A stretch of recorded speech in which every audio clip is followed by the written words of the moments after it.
Namo Amida Butsu, Namo Amida Butsu, Namo Amida Butsu, Namanda Butsu, Namanda Butsu, Namanda Butsu.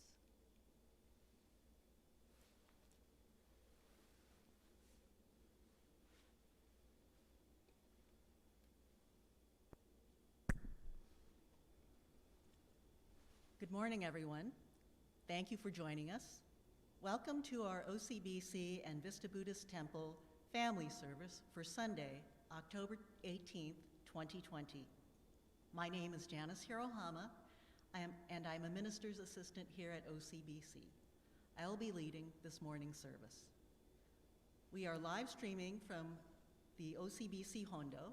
It's just me here and the AV crew physically. But I can imagine each of you sitting at home listening to the Dharma message, so thank you for joining. The order of service today is as follows. We will be chanting the Ju-Seige, which you will find on page 39 of your service book, followed by selected saying number 25. Then I'll be giving a Dharma message, which will have a theme that's kind of related to Halloween. We will have another reading, which is the loving kindness or metta meditation, found on page 26 of your service book, and followed by a very special musical offering by Yukimi Konishi playing the violin. And we will end with announcements. Thank you very much, and we'll begin with the Ju-Seige.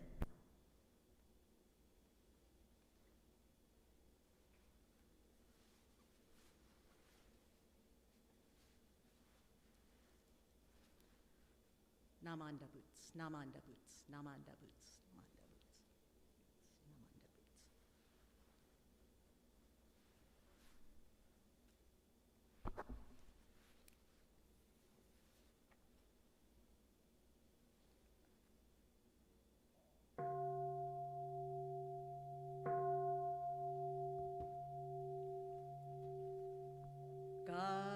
Gagoncho Segan Hishimu Jodo Shigan Fumanzok Seifu Joshogak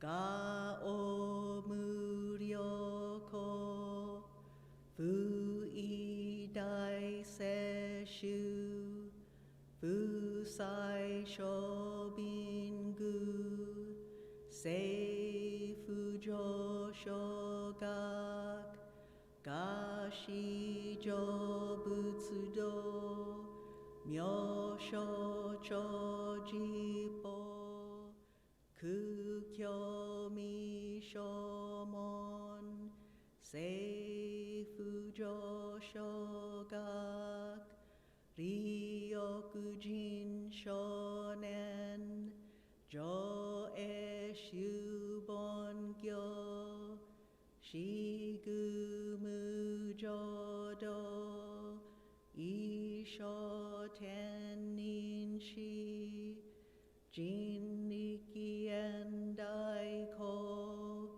Fusho Musaido Shoujo Sankumyo Kosai Shuyakunan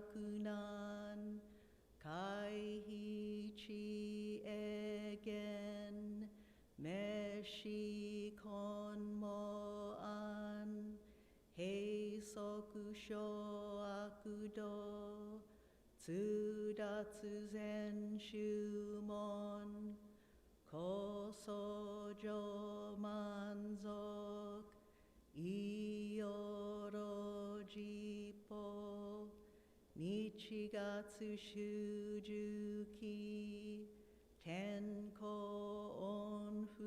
Onfugen Ishu Kai Hozo Koseku Dokuho Jo Daishuchu Seppo Shishiku Kuyo Isai Boots Gus soku shu toku hon, gane shitsujo man, toku isan gaio, nyobutsu mugechi, tsudatsumi fusho, gangaku erik, toshi saisho son, shiganyakoka, daisen okando, koku shotenin, to uchin myoke, namandabu,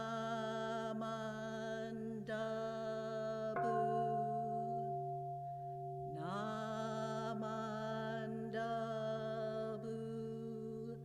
namandabu,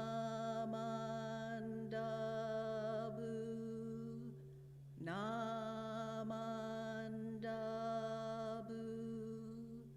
namandabu,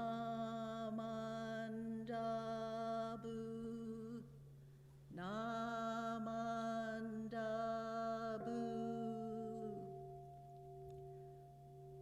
ganishikudoku,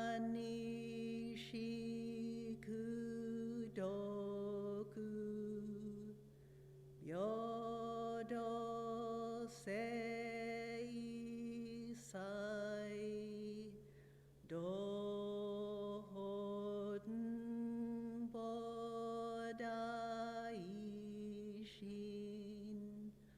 ojo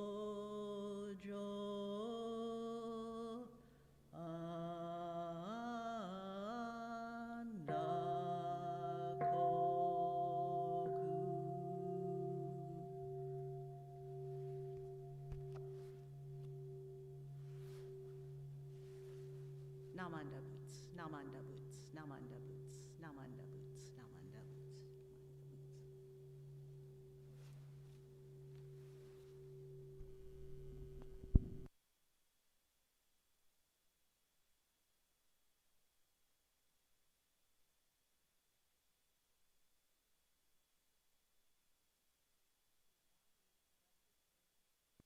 Sorry, the mic.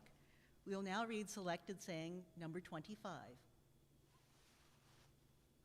The faults of others are easy to see, but our own faults are difficult to recognize.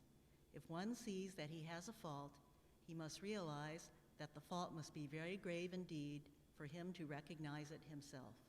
Thus, he must take steps to correct his fault. Because it is difficult for us to see many of our faults, we should listen to the advice of others. Namo Amida Butsu, Namo Amida Butsu, Namo Amida Butsu, Namanda Butsu, Namanda Butsu, Namanda Butsu. So the subject of my Dharma message today is monsters and demons and ghosts, oh my, which might remind you of a certain movie. Since Halloween is coming up, this seems like a good time to talk about some scary creatures. Creatures like monsters, demons, and ghosts. There are a lot of scary creatures that we know from TV shows, horror movies, video games, and books. There are monsters like Frankenstein, zombies like in The Walking Dead, half man, half beasts such as werewolves. These are the kinds of creatures we see a lot when Halloween comes around. You might spot them at houses in the neighborhood that are decorated for the holiday. You could even dress up in costume as one of them for a Halloween party or trick-or-treating. Well, did you know that we have monsters, demons, and ghosts in Buddhism? They may not look exactly the same as the ones we see at Halloween, but they are very frightening in their own way. Here's one place where we can see these Buddhist monsters, demons, and ghosts. This is a painting of the Wheel of Life. Every Buddhist monastery in Tibet probably has a painting like this one. The wheel is a big circle, which is held up by a monster called Yama, the Lord of Death. Sometimes Yama is called the Monster of Impermanence. Yama is a fearsome-looking creature. His body is a fiery red. He's biting into the top of the wheel with his sharp fangs. He's wearing a tiger skin, and there are 5 skulls on top of his head. Yama may look scary, even evil, but he is actually here to help us. He is sharing an important message with us. So there's a lot going on in the Wheel of Life picture.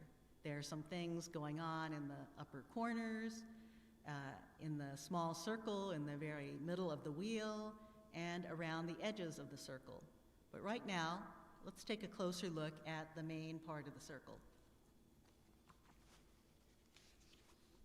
It is divided into 6 sections or wedges, like pie slices, and each one has a scene painted inside. Those 6 pictures show the 6 realms of existence. The Wheel of Life is a way of explaining samsara, the world of delusion and ignorance that we live in, and the cycle of rebirth, using pictures instead of words. In Tibetan Buddhism and some other Buddhist traditions, the belief is that if you do not become a Buddha when you die, you will be reborn into one of these 6 realms of existence. Reincarnation is not one of our core beliefs as Shin Buddhists, so for us, we don't think of these 6 realms as physical places that really exist. Instead, they are symbols of psychological states, of our states of mind. The 6 realms illustrate the ways in which we feel and act in our everyday lives. The 6 realms are heavenly beings, fighting demons, humans, animals, hungry ghosts, and the hellish realm. I want to concentrate today on 2 realms that contain frightening creatures, and that would be the hungry ghost realm and the fighting demons realm. So this is the section of the wheel that shows the hungry ghost realm. It is the realm of greed. As you can see, the hungry ghosts who live here are grotesque creatures with huge stomachs, tiny mouths, and narrow, skinny necks. They're not hungry in a normal way, like someone who skipped a meal. They're ravenous. All they can think about is food. The Japanese word for hungry ghost is gaki. This is a famous Japanese scroll painting of a gaki. The gaki's huge stomachs show their hunger. They are big, empty spaces that cry out to be filled. But their arms and legs are thin, like sticks, because they're starving. They're desperately hungry, but the gakis can only get small bits of food into their tiny mouths, which they cannot swallow because it can't go down through their narrow necks. Plus, whatever they do manage to get into their mouths bursts into flames. You can see the flames coming out of this gaki's mouth. These hungry ghosts suffer terribly from insatiable hunger. Insatiable, meaning it cannot be satisfied. They are always craving, always looking for something that will fill up their emptiness, but since they can't eat or swallow, they will never be full. They are doomed to always be hungry. Can you imagine what torture that must be?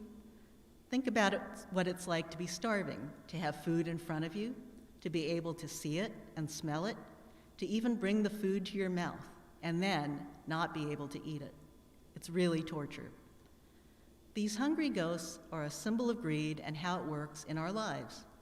All of us see things that we find attractive, and because we are attracted to them, we want to have them for ourselves. For example, if I'm at the supermarket and see candy there, I think about how delicious that candy will taste, and I want to get some. The problem is, once we get something we want, we might be happy at first, but we quickly become dissatisfied. Maybe the candy was tasty, and I felt happy when I was eating it, but after it was all gone, that happy feeling wore off. I want to feel happy again, so I want to get more candy. Or maybe the candy didn't taste very good and I was disappointed, so I want to get a different kind of candy to see if that will make me happy. Or maybe I think some cookies will make me happier than the candy I didn't like, or the candy I did like. This kind of thing happens all the time. Hasn't each of us had a time when we wanted something really badly, but after we got it, we weren't satisfied and wanted more, or wanted something else? The problem is, there will always be something we want, and our pleasure at getting it will always be temporary. This kind of hunger, this feeling of not enough, can't be satisfied because it focuses on what we don't have rather than on what we do have. The things we want are endless because there's always something more or better. The finish line is always moving and we can never catch up. Suppose I have a nice iPhone 8. I'm pretty happy with it, but then Apple comes out with the iPhone 10. And all I can think about is how outdated my 8 is. So I buy an iPhone 10. But then the next year, there's an iPhone 11, and it has a liquid retina display that is so much better. Now, the iPhone 12 has just come out. But wait, there's an iPhone 12 Pro that has even more features. It goes on and on. So there's an endless cycle of wanting, getting, dissatisfaction, and back to wanting again. It's that constant craving or wanting that leads to greed. We are just like those hungry ghosts who crave food but cannot satisfy their hunger, and so they are doomed to keep going back for more and more without being satisfied. One other thing I want to say about greed is that it's a very selfish feeling. Not only do you want stuff, but when you get stuff, you want to keep it and you don't want to share it. You're attached to it. You grab onto it and you want to keep it for yourself because there will never be enough in your mind. So greed goes hand in hand with attachment. So those are the hungry ghosts. Now let's look at the fighting demons. This is the fighting demons realm. The fighting demon realm symbolizes anger and envy. The demons in this realm are giants called asuras. They don't look like monsters. They don't have fangs or claws or hideous faces. They look like human beings who happen to be giant-sized. They are demons not because of what they look like on the outside, but what is inside them. On the outside, they look majestic and powerful, but inside they're filled with envy and jealousy. They wear armor and carry weapons like swords and bows and arrows, which shows their angry, warlike nature. Even though, being giants, they have power, they want more. These demons are always complaining, always comparing themselves to others and noticing that others have things they don't. Instead of appreciating what they have, they look to see what others have and envy them for it. There will always be someone better off than them, so they will always be unhappy and discontented. That's not a good state of mind to be in, so not surprisingly, they have bad tempers, always looking for trouble or a reason to pick a fight. In this picture, you can see that there's a tree between the fighting demon realm and the heavenly realm next door. The delicious fruit of the tree is there for the gods in the heavenly realm to enjoy. However, the asuras, the demons, have gone to war to take the fruit for themselves and to get up into the heavenly realm because they are jealous and want to be like the gods who live there. You can see this little small army of demons with bows and arrows and swords and weapons that look kind of like bazookas or rocket launchers, fighting with the gods to get up the tree and take what they want by force. You can see the dead bodies of a couple of the demons lying on the ground. If you look closely, you can see the body of a demon lying next to an axe, which he has been using to try and chop down the tree. So you can see how irrational that is. I mean, if you chop down the tree, you won't have any fruit, and you won't be able to use the tree to get up into the heavenly realm. So, you know, this envy and anger thing doesn't always make a lot of sense.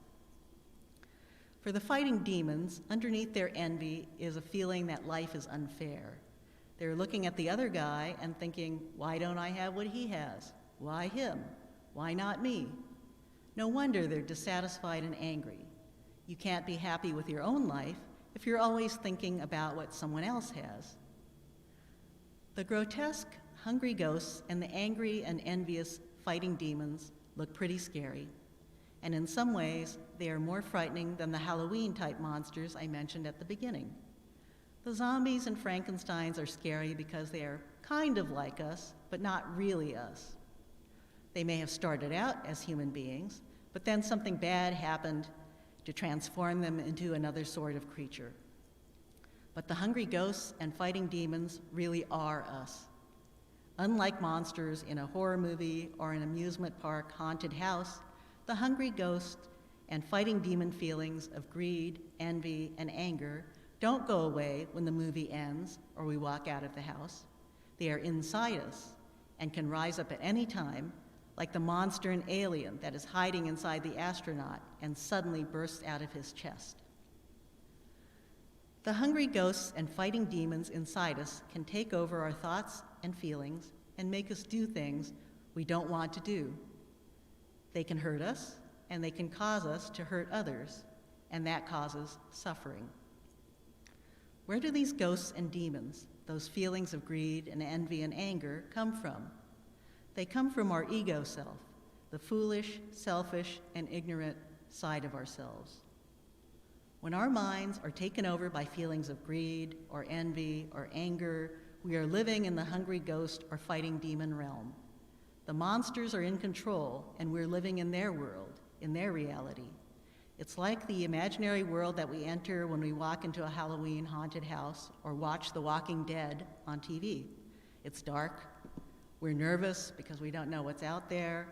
We hear every little noise, every bump in the night. It all feels hyper real. Similarly, when we are in the fighting demons or hungry ghosts worlds, we lose our perspectives and can't see true reality.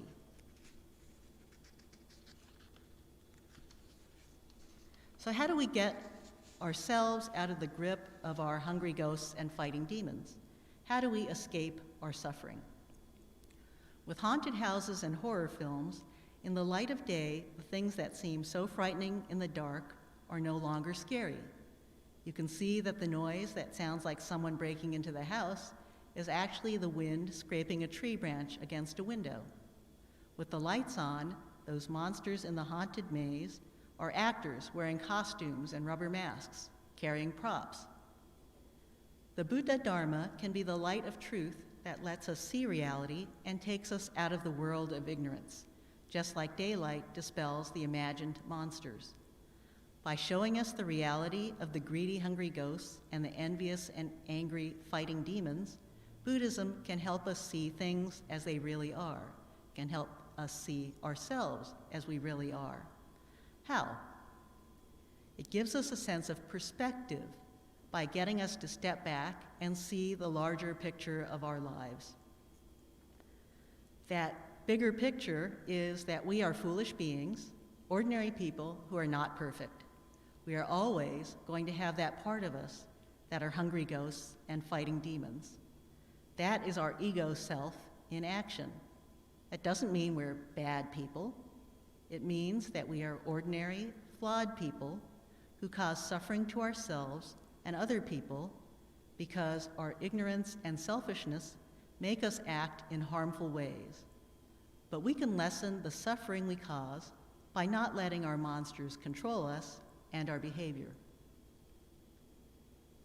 Most of the time, we live our everyday lives on autopilot. We don't think about things. We immediately react. I'm driving on the freeway and someone suddenly cuts me off. I immediately honk my horn at the driver of the other car. I exclaim to my husband in the passenger seat, "Did you see what that guy did? What a jerk! People who drive like that shouldn't be out on the roads." If I'm really angry, I might even make a rude gesture or say some really bad words. That is my ego self at work, because I take things personally. That is my fighting demon coming out, comparing myself to the other person and telling myself, unlike that guy, I know how to drive. I don't think about it. Instead of reflecting, I react. We all do this kind of thing probably hundreds of times a day. So how do we short-circuit these automatic, ego-driven reactions? That's where our hungry ghosts and angry demons can actually help us. When we notice our difficult feelings like rage or greed or competitiveness, that is a signal from our monsters. Do you feel sad? Do you feel angry? Do you feel like you have to have something right this minute? Most of us spend so much time rushing through life, we don't pause to notice our feelings.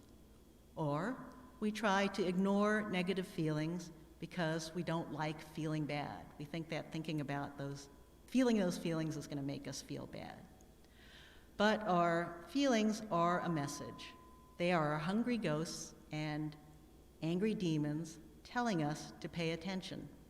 We need to turn, stop, look around at the ghosts and demons jumping up and down, and think about what they are trying to tell us.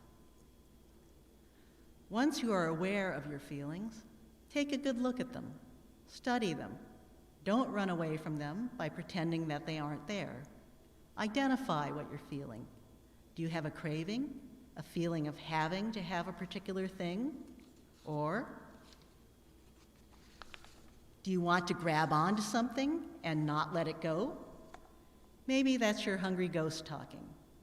Do you feel envious or jealous of another person, like your basketball teammate who got picked for the all-star team, or your coworker who got that promotion? Are you feeling superior to someone else? That may be the envious, angry, fighting demons inside you, waving their weapons around. But just like daylight takes away the scare power of the haunted house, noticing and naming your feelings takes away their power over you. You're saying, I see you, and I'm not going to let you control me. It gives us back our choice. After we have noticed and named our feelings, Buddhism can give us the tools to calm down and disarm our hungry ghosts and fighting demons. It allows us to see reality and recognize those feelings for the delusions they are. For example, impermanence, one of the Four Noble Truths of Buddhism, teaches us that everything is constantly changing and nothing lasts forever. If we understand that, we understand that those things our hungry ghost selves crave and are greedy for are impermanent too. So there's no sense in trying desperately to get them or to hang on to them. If we understand the truth of impermanence, we also know that things can go well for us one day and badly for us the next. Everyone has ups and downs, successes and failures. So there's no use for our fighting demon side to compare ourselves to other people or to feel envious when their situations or ours could change in a moment. Understanding another one of the Four Noble Truths, interdependence or oneness, can also help us. Everyone and everything in the world is interdependent. We are all connected. On a deep level, there is no difference between you and me, mine and yours. Someone else's good fortune doesn't mean that you get less. If we do something to hurt someone else, we are actually hurting ourselves at the same time. When we understand that, we can see that envy does not help us. We also have some powerful antidotes to cure those hungry ghost and fighting demon feelings. Gratitude is one of them. If you're aware of feeling greed, focus on being grateful. Instead of thinking about what you don't have, think about what you do have, so you feel appreciation instead of emptiness. Sympathetic joy can also be a good antidote to envy. Sympathetic joy, which in Sanskrit is called mudita, means feeling joy in the good fortune of others. When you feel genuine joy in the happiness and good fortune of others, you are realizing the truth of oneness. If you feel that oneness, the happiness of other people adds to, rather than takes away from, your own happiness. And a third kind of antidote that we can use to cure our hungry ghost and fighting demon feelings is generosity. It's again an example of the meaning of oneness. If we give to other people, that takes the focus off ourselves. Instead of focusing on our ego, what I want, what I'm feeling, what I need, we think about other people. It brings out the better side of our nature, the side of wisdom rather than ignorance. We can't get away from greed or envy or anger. They're part of the reality of our human existence, our bon-no selves, because we can never get rid of our ignorance that creates those feelings. However, the Buddha Dharma can shine a light of reality that helps us see the truth more clearly so that we can recognize and choose to change those thoughts that increase our suffering. Then we can choose to change our behavior.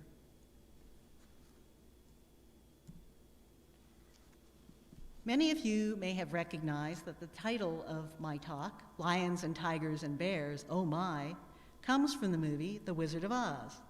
In a famous scene, Dorothy, the Tin Man, and the Scarecrow are walking through the dark and scary forest and imagining the dangerous beasts lurking there. As they walk along, chanting, "Lions and tigers and bears, oh my!"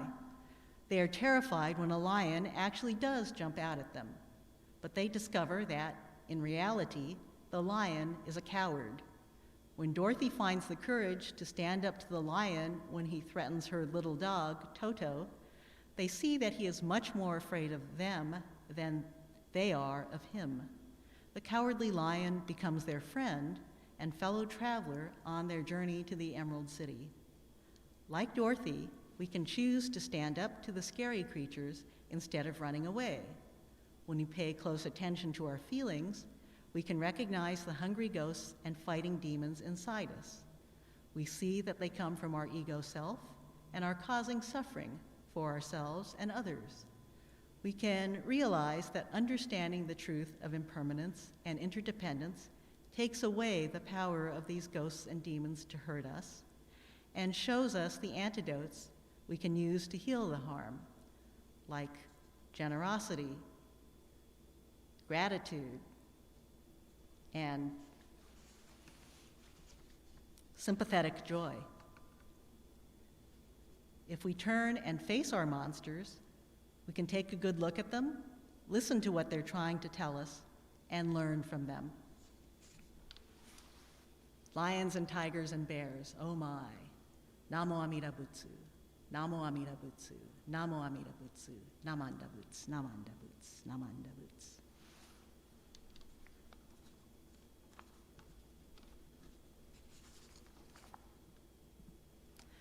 So we will now have our second reading, which is the loving kindness or metta meditation. And as you can see, it is related to what I had to talk about because it's focusing on other people and their happiness. May all beings be happy and well. May no harm or difficulties come to them. May they live in peace and harmony. May I be happy and well. May no harm or difficulties come to me. May I live in peace and harmony. May my family be happy and well. May no harm or difficulties come to them. May they live in peace and harmony. May my teachers be happy and well. May no harm or difficulties come to them. May they live in peace and harmony. May my friends be happy and well. May no harm or difficulties come to them. May they live in peace and harmony. May strangers be happy and well. May no harm or difficulties come to them. May they live in peace and harmony. May my enemies be happy and well. May no harm or difficulties come to them. May they live in peace and harmony. May all beings be happy and well. May no harm or difficulties come to them. May they live in peace and harmony. Namo Amida Butsu, Namo Amida Butsu, Namo Amida Butsu, Namanda Butsu, Namanda Butsu, Namanda Butsu. We'll now have a very special musical offering. It is Somewhere Over the Rainbow, which ties in with our theme of The Wizard of Oz and Lions and Tigers and Bears. And it will be performed by Yukimi Konishi on the violin.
That was so beautiful. We really thank you, Kimi, for sharing that special musical offering with us today. We have a couple of announcements. The first is save the date for our Sangha Strong Bento event and celebration, which will be on November 21st, 2020, and it will involve bentos for sale and a special virtual event showcasing the activities and groups here at OCBC. So save the November 21st for that. The other thing I wanted to mention is our next special service is the Eitaikyo service. It will be held on Sunday, November 15th, and we will have two guest speakers. Our guest speaker in English will be Reverend Kenji Akahoshi from the Buddhist Temple of San Diego, and our Japanese speaker will be Reverend Nobuo Miyaji, formerly of the Gardena Buddhist Church and now retired BCA minister. Before we end, I wanted to be sure to thank our, all of you out there in our YouTube Sangha, and also I wanted to thank Reverend Dr. Wondra and Janet Sakahara for making the beautiful flower arrangements here on the Naijin, which are really kind of themed around autumn with the beautiful chrysanthemums and the yellow and orange colors there. I also wanted to thank our AV crew, Aaron and Russell. And I wanted to thank all of you because you may not know it, but this is the very first time that I have led a family service here at OCBC. I've done it a few times at Vista, but this is my very first time here at OCBC leading a family service. And I was very nervous. I hope it wasn't too obvious, but I really thank you for your patience, and I'm very grateful for the opportunity to share the Dharma with you this morning. So, Namanda Boots, Namanda Boots, Namanda Boots.